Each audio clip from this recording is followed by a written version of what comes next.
Председатель Халк-Маслахата Туркменистана Гурбангулы Бердмухамедов в ходе инспекции второй очереди строительства нового города Аркадак дал указание использовать продукцию недавно открытого отечественного керамического завода. В рамках рабочей поездки национальный лидер туркменского народа лично проинспектировал ключевые объекты инфраструктуры, включая многоуровневый мост и подъездные пути. Основное внимание было уделено материалам, используемым в строительстве. Ключевым решением визита стало поручение использовать керамическую плитку и сантехнику с нового завода Бехерден, запущенного в марте этого года. Это позволит полностью отказаться от импортных аналогов в отделке зданий второй очереди города. В ходе совещания с руководством Госкомитета по строительству Аркадага и хекимом города Гурбангулы Бердмухамедов также утвердил ряд дизайн-проектов и внес коррективы в оформление транспортных развязок. В частности, он дал рекомендации по декорированию объектов изображениями халтикинских скакунов, что должно подчеркнуть национальный колорит. Проект города Аркадак, возводимого с нуля в предгорьях Капитага, является центральным элементом градостроительной программы Туркменистана.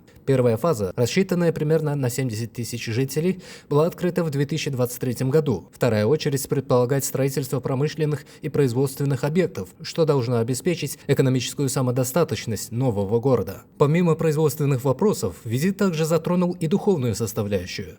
Герой Аркадак посетил строительную площадку городской мечети, на строительство которой много людей нашей страны и зарубежья вносят благотворительные средства.